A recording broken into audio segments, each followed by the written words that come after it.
ଜୟ ଜଗନ୍ନାଥ ପିଲାମାନେ। ତ welcome to our YouTube channel. ପିଲାମାନେ ଆଜିର କ୍ଲାସରେ ରହିବ 2026ର ନବୋଦୟ ଅଲ୍ ମ୍ୟାଥ, ମାନସିକ ଦକ୍ଷତା ଏବଂ ଓଡ଼ିଆ ସମସ୍ତ କୋଶ୍ଚିନ୍ର ଆନ୍ସର ରହିବ ନନ୍ ଅଫିସିଆଲି। ତ ଦେଖିବା, ପ୍ରଥମ ଦେଖିବା ଗଣିତ 41 ନମ୍ବର କୋଶ୍ଚିନ୍ଟା ଦେଖ ପିଲାମାନେ କ'ଣ କହିଛି। ଦେଖରେ, ଗୋଟିଏ ରେଳଗାଡ଼ି ସକାଳ 10ଟା 45ରୁ ଛାଡ଼ିଲା, 10ଟା 45ରୁ ଛାଡ଼ିଲା, ହେଲା, ପହଞ୍ଚିଲା ଯାଇକି ଅପରାହ୍ନ 3ଟା 30ରେ। ସେ ସମୟ ସିଏ ଯାତ୍ରା କରିଛି। ତ 10ଟା 45ରୁ 11ଟା 45 ଘଣ୍ଟେ, 12ଟା 45 2 ଘଣ୍ଟା, ଦେନ୍ 1ଟା 45, ଦେନ୍ 2ଟା 45, ଦେନ୍ 3ଟା 45। କେତେ ଘଣ୍ଟା ହେଲା ଟୋଟାଲ? 5 ଘଣ୍ଟା ହେଲା। 5 ଘଣ୍ଟାରୁ ସେ କ'ଣ 3ଟା 45ରେ ପହଞ୍ଚିଛି କି? ନା, 3:30ଟାରେ ପହଞ୍ଚିଛି। ତାମାନେ 15 ମିନିଟ୍ ଲେଟ୍ରେ ପହଞ୍ଚିଛି। ତାହେଲେ 5 ଘଣ୍ଟାରୁ 15 ମିନିଟ୍ ଲେଟ୍ ଫେରିବ କେତେ ହବ? ନା 4 ଘଣ୍ଟା 45 ମିନିଟ୍। ହେଲା, ନମ୍ବର ବି ଆନ୍ସର। ତାପରେ 42 ନମ୍ବର କୋଶ୍ଚିନ୍। 42 ନମ୍ବର କୋଶ୍ଚିନ୍ ଦେଖ କ'ଣ କହିଛି। 42 ନମ୍ବର କୋଶ୍ଚିନ୍ କହିଛି, ଏଇଟା ଗୋଟେ କାଲକୁଲେସନଟା କହିଛି 58,394ରୁ 86 ଫେରିଛି, ଦେନ୍ ତାପରେ 86 ଫେରିଛି। ତମେ ଜାଣିଛ ଏଟା -2ଟା ତ 86 ଫେରିବା ଯାହା 86ଟା ମିଶେଇଦେବା କେତେ ହବ? 172 ହବ। ତ 172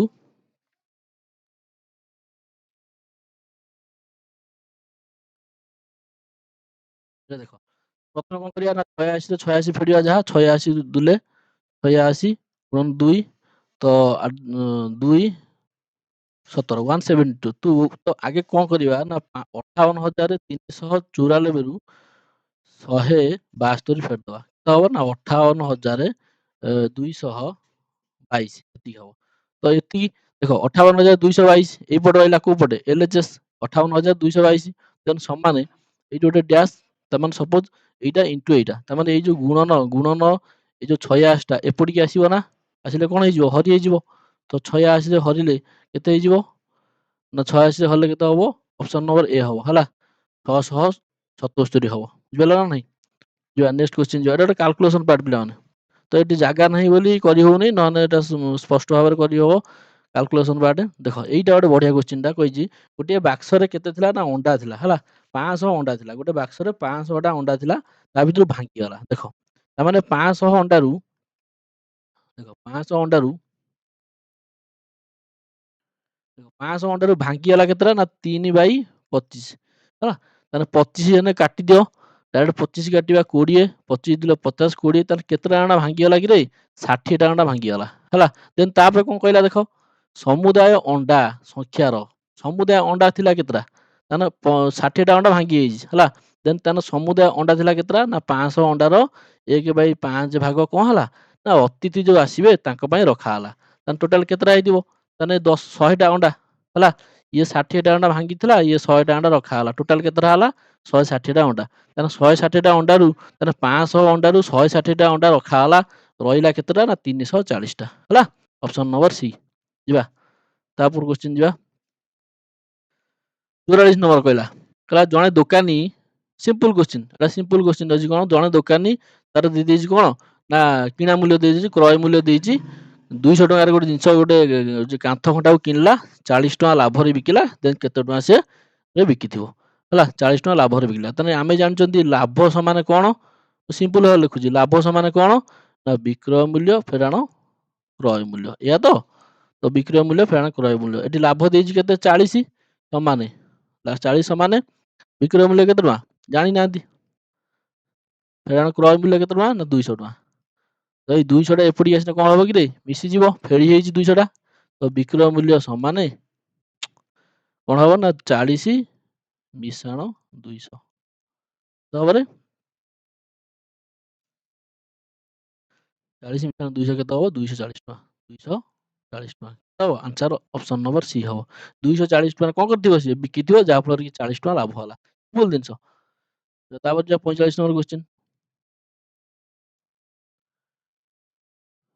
45 ନମ୍ବର କ୍ୱେଶ୍ଚିନ୍ଟା ପଢ ଦେଖ।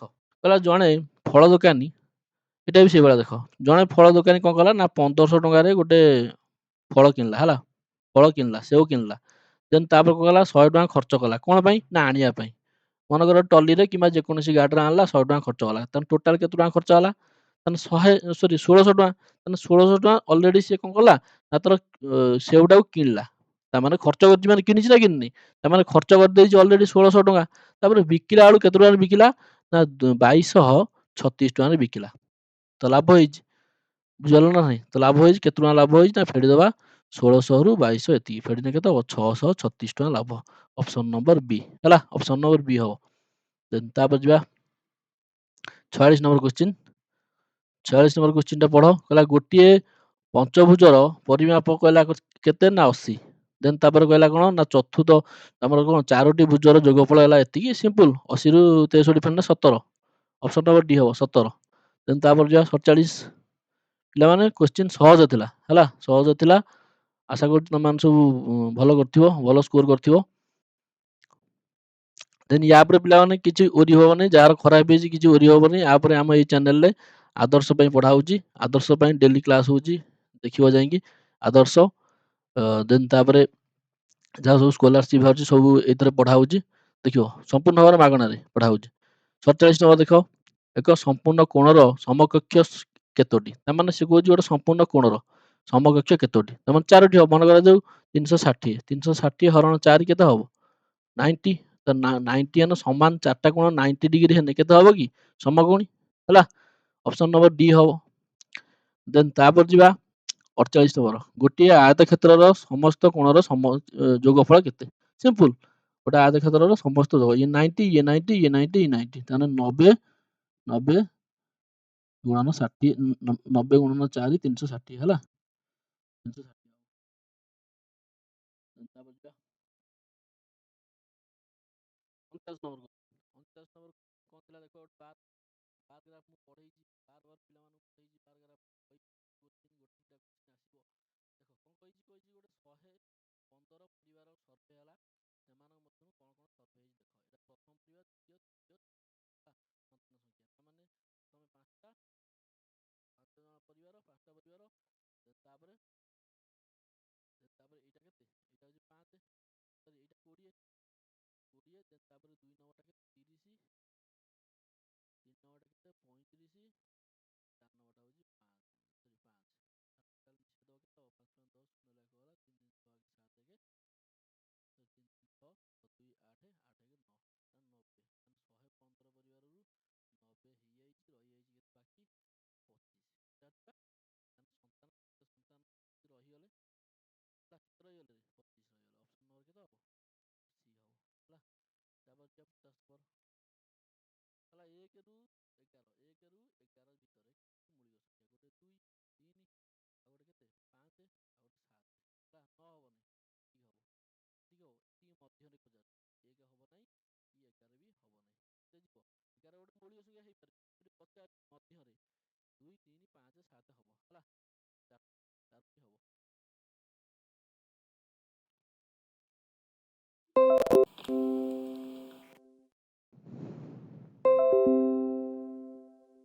ତାପରେ ଯିବା ପିଲାମାନେ 51 ନମ୍ବର କ୍ୱେଶ୍ଚିନ୍। 51 ନମ୍ବର କ୍ୱେଶ୍ଚିନ୍ କଣ କଲା? ସିମ୍ପଲ। ଏଇଟା ଖାଲି ଗୁଣନ।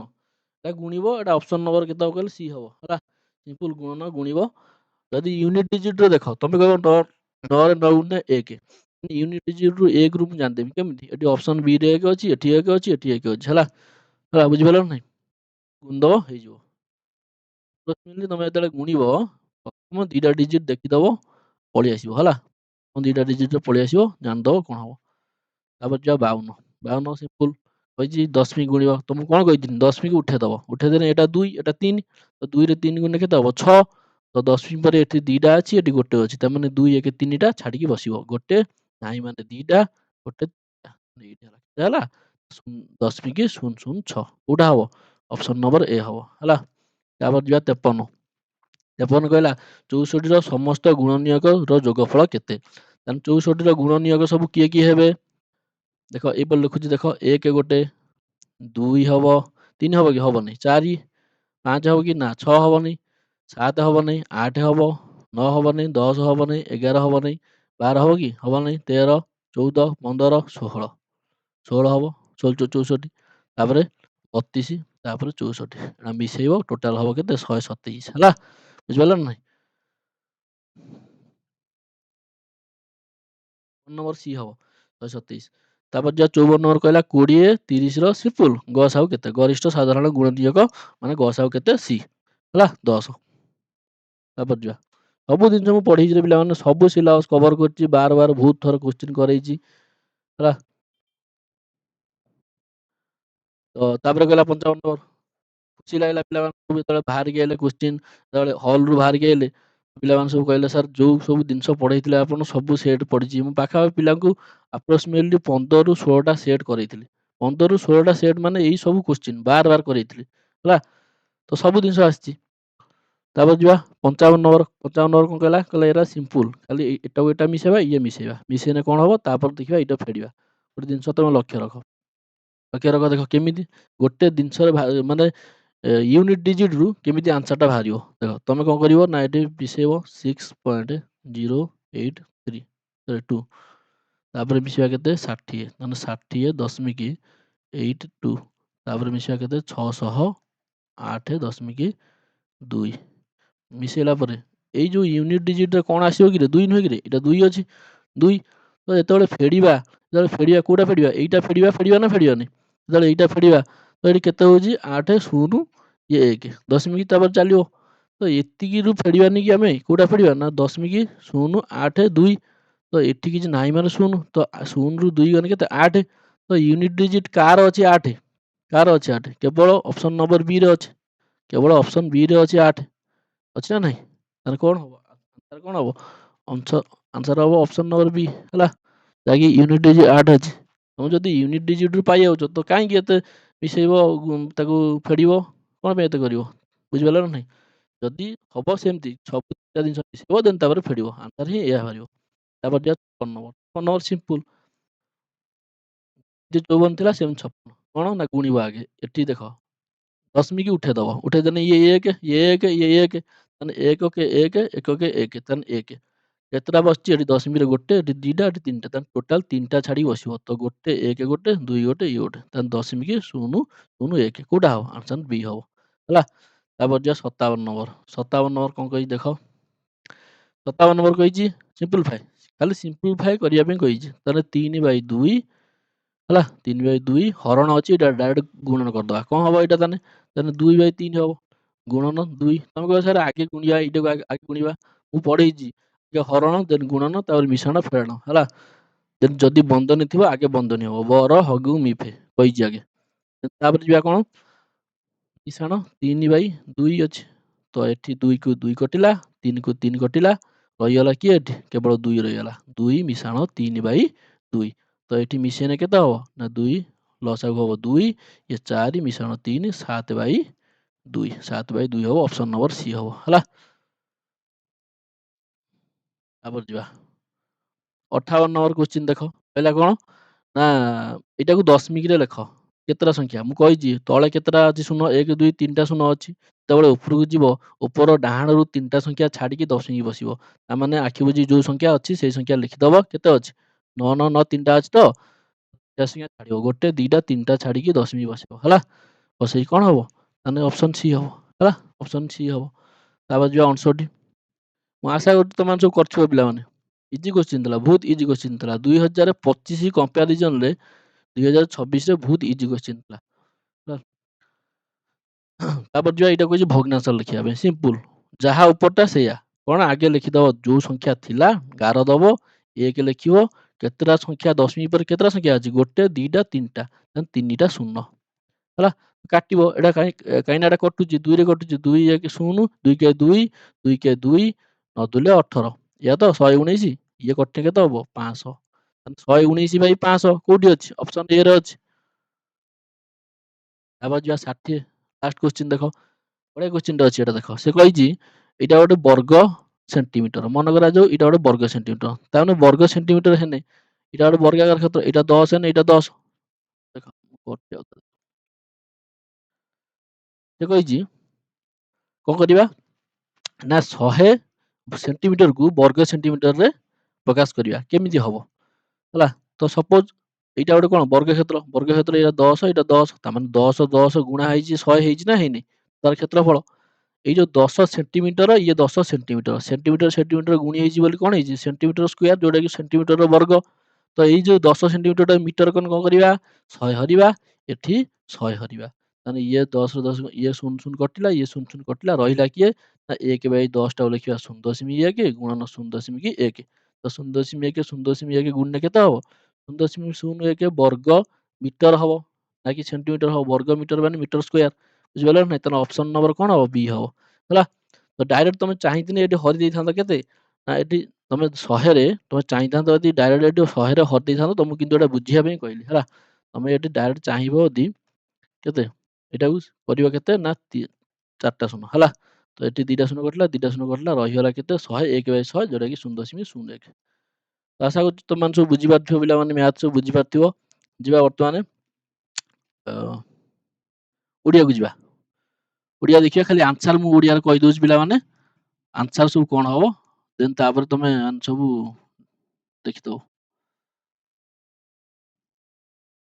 ଏଟା ପିଲାମାନେ ମୁଁ ଯୋଉ ସେଟ୍ କରୁଛି ଏଟା ହଉଛି ସେଟ୍ କେ ଏ ଯୋଉ ଗଣିତ କଲି ଏ ଯୋଉ ଓଡ଼ିଆ କରିବି ଏ ସବୁ ସେଟ୍ କେ ର କରୁଛି ହେଲା।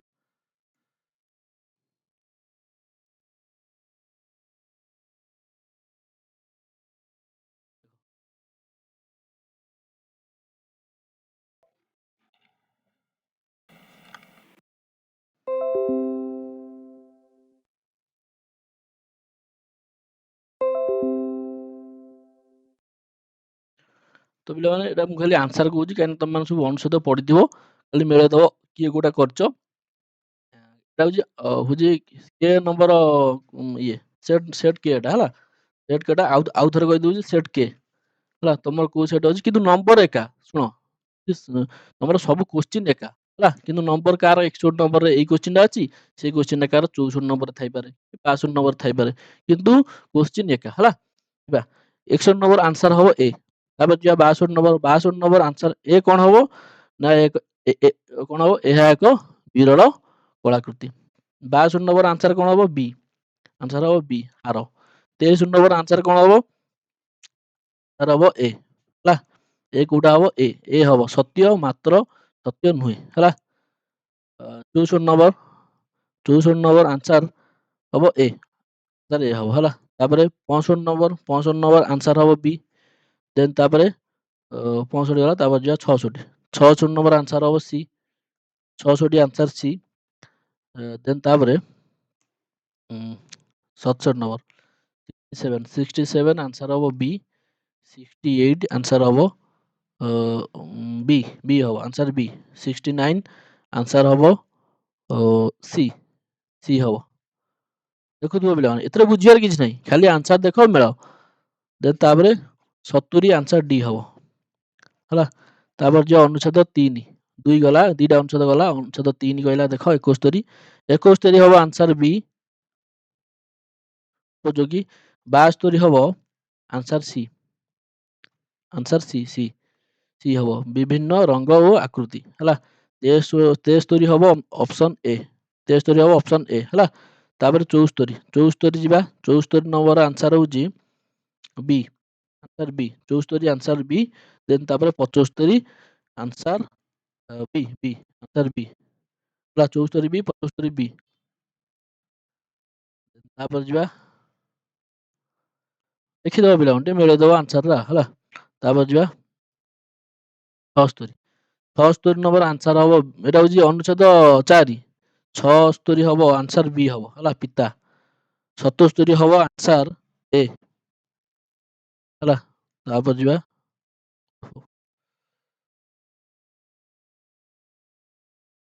ପିଲାମାନେ ପଳେଇଲା ଏଟା 77 ଯାଇଥିଲା ତ ଅପସନ ଏ ତାପରେ ଯିବା 78 ଅପସନ ଏ 79 ଅପସନ ଏ 80 ହବ ଅପସନ ବି ହେଲା। ପିଲାମାନେ ସବୁ ଓଡ଼ିଆ ଗଲା ଦେଖିଦିଅ ଆଉ ଥରେ ଟିକେ ମିଳେଇଦବ ହେଲା ଆଉ ଟିକେ ମିଳେଇଦବ ଦେଖିଦବ ଟିକେ ଯଦି ସ୍ପିଡ ହଉଥିବ ଟିକେ ନାଗୁରୁ ସ୍ଲୋ କରିକି ପଜ କରିକି ଦେଖିବ ଦେନ୍ ତାପରେ ଯିବା ନବୋଧ ମାନସିକ ଦକ୍ଷତା ଦେଖ ଏଇ ମାନସିକ ଦକ୍ଷତା ପିଲାମାନେ ମୁଁ ବହୁତ ଛୁଆଙ୍କୁ ପଚାରିଲି ଯାହାକି ଛୁଆ କହିଲେ ସାର୍ ଆମେ ମାନସିକ ଦକ୍ଷତାରେ ଗୋଟେ ଦିଟା କୋଶ୍ଚିନରେ ଟିକେ ଇଏ ହେଲୁ କିନ୍ତୁ ବାକି ସବୁ କୋଶ୍ଚିନ୍ ଇଜି ଥିଲା। ସବୁଠୁ ବେଶୀ ଇଜି ଥିଲା ମ୍ୟାଥ୍। କାହିଁକି? ମୁଁ କହିଲି ଏରା କାହିଁକି? ନା ପ୍ରାକ୍ଟିସ୍। କଣ ପାଇଁ? ନା ପିଲାମାନେ ଏକ୍ସେସିଭ୍ ପ୍ରାକ୍ଟିସ୍ କରିଥିଲେ। ମୁଁ କହୁଛି ପିଲାମାନଙ୍କୁ, ପିଲାମାନେ 2 ମାସ ହେଲା, ସିଲାବସ୍ ତ ସରିଥିଲା ନା, 2 ମାସ ହେଲା ଖାଲି କୋଶ୍ଚିନ୍, ବାର ବାର କୋଶ୍ଚିନ୍। କାହିଁକିନା ତମର ଅଳ୍ପ ସିଲାବସ୍ ନା, ସେଇ କୋଶ୍ଚିନ୍ ବାର ବାର ମୁଁ ପ୍ରାକ୍ଟିସ୍ କରେଇଥିଲି ପିଲାମାନଙ୍କୁ। ଯାହାଫଳରେ କି ତାଙ୍କୁ ଏକ୍ସାମରେ ତାଙ୍କୁ କଣ ହେଲା, ସହଜ ହେଲା ସେ କୋଶ୍ଚିନ୍‌ଟା କରିବା ପାଇଁ। ଯିବା ତ ଏବେ କରିବା ମାନସିକ ଦକ୍ଷତା। ମାନସିକ ଦକ୍ଷତା ସେଇଭଳିଆ ଟିକେ ଦେଖିବ, ଲକ୍ଷ୍ୟ କରିବ ହେଲା। ଅଧିକ ଅଛି ଟିକେ ଲକ୍ଷ୍ୟ କରିବ, ମୁଁ ସେଇଭଳିଆ କହିବି, ଖାଲି ଆନ୍ସରଟା କହିଯିବି। ଦେନ୍ ଯଦି ଅସୁବିଧା ହବ ତ ମତେ କମେଣ୍ଟ କରିବ। ମୁଁ ଆର ଟୋଟାଲେ ଡେସ୍କ୍ରିପ୍ଟିଭ୍ ଯେମିତି ମ୍ୟାଥ୍‌ର କହିଦେଲି ଡେସ୍କ୍ରାଇବ୍ କରିକି, ସେମିତି ମାନସିକ ଦକ୍ଷତାର ଡେସ୍କ୍ରାଇବ୍ କରିକି କହିବି ହେଲା। ତ ଦେଖ, ଅପସନ୍ ଏ, ଫାର୍ଷ୍ଟ ଏ କଣ ହବ? ଅପସନ୍ ଏ ହବ, 1 ନମ୍ବର ଅପସନ୍ ଏ ହବ। 2 ନମ୍ବର ହବ ଅପସନ୍ ଡି ହବ ହେଲା। 2 ନମ୍ବର ଅପସନ୍ ଡି ହବ। ଦେନ୍ ତାପରେ 3 ନମ୍ବର ହବ ଅପସନ୍ ଡି। 4 ନମ୍ବର ହବ ଅପସନ୍ ସି ହେଲା। ଏଟା ପିଲାମାନେ ପଚାରୁଛି କଣ କହିଲ, ଆଙ୍କ ଭିତରୁ 4ଟା ଭିତରୁ କୋଉଟା ଅଲଗା ହେଲା। 4ଟା ଭିତରୁ କୋଉଟା ଅଲଗା ହେଲା, ବୁଝିପାରିଲ ନା ନାହିଁ? ତାପରେ ଯିବା 4 ନମ୍ବର ଗଲା ପରେ 5 ନମ୍ବର। 5 ନମ୍ବରଟା ଟିକେ ଲକ୍ଷ୍ୟ କର। 5 ନମ୍ବର ସେଇଭଳିଆ କହିଛି, ସେ କଣ କହିଛି? କହିଛି ଆ ଭଳିଆ ସାମଞ୍ଜସ୍ୟ କଣ ହେଲା। ତାମାନେ ଏଇ ଯୋଉ ଚିତ୍ରଟା ସହିତ ସାମଞ୍ଜସ୍ୟ କୋଉଟା ରହିବ ଦେଖିବ। 5 ନମ୍ବର କଣ କହିଲା? 5 ନମ୍ବର ହବ ଅପସନ୍ ବି ହବ। 6 ନମ୍ବର ହବ ଅପସନ୍ ବି ହେଲା। ଅପସନ୍ ବି ହବ 6 ନମ୍ବର। ତ ଜାଣିପାରୁନ ଯଦି, ମୁଁ ଆଜି ରାତି 9ଟା ବେଳେ ମୁଁ ଆର ମାନେ ପୁରା ଫୁଲ୍ 1ରୁ 40ଟା କୋଶ୍ଚିନ୍ ଡେସ୍କ୍ରାଇବ୍ କରିବି ହେଲା। କେମିତି ହେଲା, କଣ ହେଲା, ପ୍ରତ୍ୟେକ ମାନସିକ ଦକ୍ଷତାରେ କରିଦେବି, ଯେମିତି ଗଣିତ କରିଛି ହେଲା। ତ ଆଉଥରେ କହିଦଉଛି ପିଲାମାନେ, ଆଦର୍ଶ ପାଇଁ ଯୋଉମାନେ ପକେଇଛ, ଆଦର୍ଶ ପାଇଁ ଆମର ଏଇ ଚ୍ୟାନେଲରେ ପଢା ହଉଛି ସମ୍ପୂର୍ଣ୍ଣ ଭାବରେ ମାଗଣା। ତ ଦେଖିବ, ଭଲ ଲାଗିଲେ କ୍ଲାସ୍ କରେଇବ, ଚ୍ୟାନେଲଟିକୁ ମଧ୍ୟ ସବସ୍କ୍ରାଇବ୍ କରିବ। ଯିବା 6 ନମ୍ବର ଗଲା। 7 ନମ୍ବରଟା ଦେଖ। 7 ନମ୍ବର କଣ କହିଲା? 7 ନମ୍ବର ହବ ଅପସନ୍ ସି ହେଲା। 8 ନମ୍ବର ଅପସନ୍ ସି।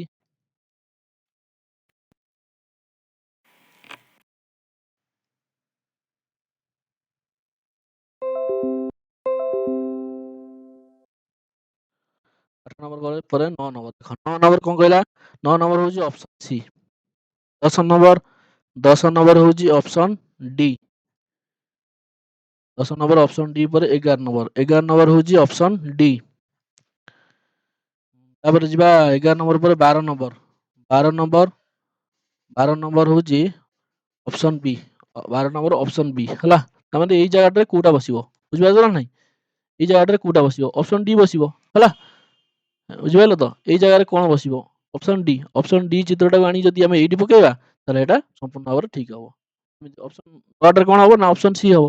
ତାପରେ ଯିବା 13 ନମ୍ବର କଣ କହିଲା? ନା ଏଇ ଯୋଉ ଫାଙ୍କା ଜାଗାଟାରେ କୋଉ ଚିତ୍ରଟା ବସେଇଲେ ଠିକ ହବ ହେଲା। କୋଉ ଚିତ୍ରଟା ବସେଇଲେ ଠିକ ହବ, କଣ ହବ? ନା ଅପସନ୍ ବି ହବ। ବୁଝିପାରିଲ ନା ନାହିଁ? ଅପସନ୍ ବି ହବ। ଏଇ ଜାଗାଟାରେ ଅପସନ୍ ବି ହବ। 13 ନମ୍ବର ଅପସନ୍ ବି ହବ। 14 ନମ୍ବର ଅପସନ୍ ଡି ହବ। 14 number option D. 15 number option C. 15 number option C ହବ। 16 number option D. 16 number option D. ଯିବା ତାପରେ ଯିବା 17 ନମ୍ବର। ସେଇଆ, ତାହେଲେ ଏଟା ଆ ସହିତ କଣ ସାମଞ୍ଜସ୍ୟ, ସେମିତି ଏଟା ଆ ସହିତ କଣ ସାମଞ୍ଜସ୍ୟ ପଢେଇଛି, ସବୁ ଜିନିଷ ପଢେଇଛି ହେଲା। ଚିତ୍ର ପାଖାପାଖି ମୁଁ 2000 3000 ଭଳିଆ ଖାଲି ଏଇଭଳିଆ ଯୋଉ ମାନସିକ ଦକ୍ଷତା ମୁଁ ଖାଲି କୋଶ୍ଚିନ୍ କରେଇଛି। କୋଉ ଭଳିଆ ଭେରାଇଟିର କୋଶ୍ଚିନ୍ ସବୁ ଆସିବ ସବୁ ମୁଁ କରେଇଛି ହେଲା। ଖୁସି ଲାଗିଲା ପିଲାମାନେ ଯେତେବେଳେ ତମ ପରୀକ୍ଷାରୁ ଆସି କହିଲ, ସାର୍ ଯାହା ସବୁ ପଢେଇଥିଲେ ଭଲ, ମାନେ ସବୁ ଜିନିଷ ହିଁ ଆସିଛି। ଆମେ ପାଖାପାଖି 80ଟା କୋଶ୍ଚିନ୍‌ରୁ ପାଖାପାଖି 70+ ଆମେ ସ୍କୋର ଆସିବ ଆମର। ତାହେଲେ କେତେ ମାନେ ଖୁସି ଲାଗିବ। ଯୋଉ ମାଷ୍ଟର ଯିଏ ଯିଏ ବି ପଢଉଛନ୍ତି, ଯୋଉ ସାର୍ ପଢଉଛନ୍ତି, କେତେ ଖୁସି ଲାଗିବ। ଯେ ତାପରେ ଆନ୍ସର ବି ଦେଖିଲି, ତ ପିଲାଙ୍କର ଆନ୍ସର ବି ମିଳେଇକି ଦେଖିଲି, ହଁ ପିଲାଙ୍କର ପାଖାପାଖି 70+ ସ୍କୋର ରହୁଛି। 70+ ସ୍କୋର ରହୁଛି ମାନେ ସିଏ ଗୋଟେ ମାନେ ପାଖାପାଖି 70 ମାନେ 90% ମାର୍କ ହେଲା। ତମର 72ଟା ଠିକ ହେଲେ 90% ମାର୍କ, ଗୋଟେ ଠିକ ହେଲେ 1.25 ମାର୍କ। 1.25 ଗୋଟେ ଠିକ ହବ ଯଦି 1.25 ନେଗେଟିଭ ମାର୍କିଂ ନାହିଁ ହେଲା। ତ ଯିବା, ତାହେଲେ ଏଇଟା କଣ ହବ? 17 ନମ୍ବର। 17 ନମ୍ବର ହବ ଆନ୍ସର ଡି। ଅପସନ୍ ଡି ହବ 17 ନମ୍ବର ଆନ୍ସର। 18 ନମ୍ବର ହବ ଆନ୍ସର ସି ହବ 18 ନମ୍ବର। 19 ନମ୍ବର ହବ କେତେ? ଆନ୍ସର ଏ ହେଲା। 19 ନମ୍ବର ଆନ୍ସର ଏ ହବ। ତାପରେ ଯିବା 20 ନମ୍ବର। 20 ନମ୍ବର ହବ ଆନ୍ସର ଏ ହବ ହେଲା। ଏଇ ଜାଗାରେ କଣ ହବ? ନା ଏଇ ଚିତ୍ରଟା ହବ। ତାପରେ ଯିବା ଭାଗ 6। ଭାଗ 6 ରେ କଣ କହିଲା? କହିଲା ଏଇ ଯୋଉ ଫାଙ୍କା ଜାଗାଟା ଦେଖୁନ, ଏଇ ଯୋଉ ଜାଗାଟା, ଏଇ ଜାଗାରେ କୋଉ ଚିତ୍ରଟା ବସେଇଲେ ଏଇଟା ଗୋଟେ ଶୂନ୍ୟ ଭାବରେ ଗୋଟେ ବର୍ଗକ୍ଷେତ୍ର ଭଳିଆ ହେଇଯିବ ହେଲା। ମାନେ କୋଉଟା ବସେଇବା? କୋଉଟା ହବ ନା 21 ନମ୍ବର ଆନ୍ସର ଏ ହବ। ବୁଝିପାରିଲ ନା ନାଇଁ? ଏଟା ତ କଦାପି ହବ ନାହିଁ। ଏଟା ତ ହବ ନାହିଁ, ଏଟା ବି ହବ ନାହିଁ। ତାହେଲେ କୋଉଟା ହବ? ଏ ହବ। ସେଇଭଳିଆ 22 ଏଇ ଜାଗାରେ କୋଉଟା ବସେଇବା? ଏଇଟା ଦେଖିଲେ ଗାରଟା ଆଣିଲେ କୋଉ ଭଳିଆ ଦେଖାଯାଉଛି? ଏ। ବୁଝିପାରିଲ ନା ନାଇଁ? ଆଉ ଦେଖାଯାଉଛି। 22 ନମ୍ବର ଆନ୍ସର ଏ ହବ। 23 ନମ୍ବର ଆନ୍ସର ବି। 23 ଆନ୍ସର ବି। 24 ଆନ୍ସର ବି। ହେଲା। ଏଇ ଜାଗାରେ କେତେ ହବ ନା ଏଇଟା ସମ୍ପୂର୍ଣ୍ଣ ଭାବରେ ଗୋଲ ମାରିଦେଲେ ଏଇଟା ହବ ହେଲା। ଆନ୍ସର ବି।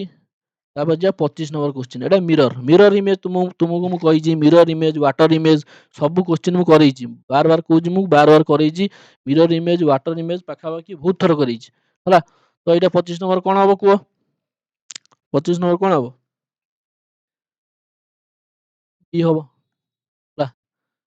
ତାପରେ 26 ନମ୍ବର କଣ ହବ ନା ବି ହବ। 26 ନମ୍ବରରେ ବି ହବ। ଏ ଯୋଉ ମିରର ଇମେଜ ଗୁରା ହେଲା। 25 ବି, 26 ବି। ଦେନ୍ ତାପରେ 27 ଏ ହବ ହେଲା। 27 ଏ ହବ।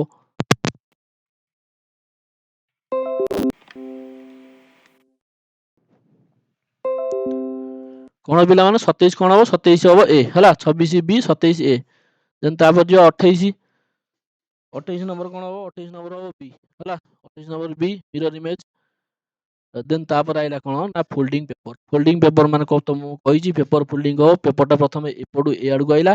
ଦେନ୍ ତାପରେ ତଳୁ ଉପରକୁ ମୋଡା ହେଲା। ଦେନ୍ ଏଇ ଜାଗାରେ ଗୋଟେ ହେଲା କଣ ତ୍ରିଭୁଜ ଗୋଟେ କଟା ହେଲା। ଏଇଠି ଗୋଟେ ବିନ୍ଦୁ ମରା ହେଲା। ତାହେଲେ କଣ ହବ? ଏଟା ଯେତେବେଳେ ତଳକୁ ହବ କଣ ହବ? ତଳକୁ ଯେତେବେଳେ ହବ କଣ ହବ? ନା ଏଇପଟିକୁ ତ୍ରିଭୁଜଟା ଏମିତି ହବ ନା? ଏମିତି ହବ ନା ତ୍ରିଭୁଜଟା? ଦେନ୍ ତାପରେ ଏଇଠି ଗୋଟେ ହବ। ଯଦି ଏଇପଟେ ହବ ସେମିତି ଏପଟେ ବି ସେଇଆ ହବ। ତ୍ରିଭୁଜ ଏମିତି ହବ ହେଲା। ଦେନ୍ ଏପଟେ ବି ସେଇଆ ହବ। ତ୍ରିଭୁଜଟା ଇଆଡକୁ କରିବ। ତାହେଲେ ଅପସନ ନମ୍ବର ସି ହବ ହେଲା। 29 ଅପସନ ନମ୍ବର ସି। 30 30 ହବ ଅପସନ ବି। 30 ହବ ଅପସନ ବି ହେଲା। ତାପରେ ଯିବା 31। 31 ଟା ପିଲାମାନେ ଦେଖ।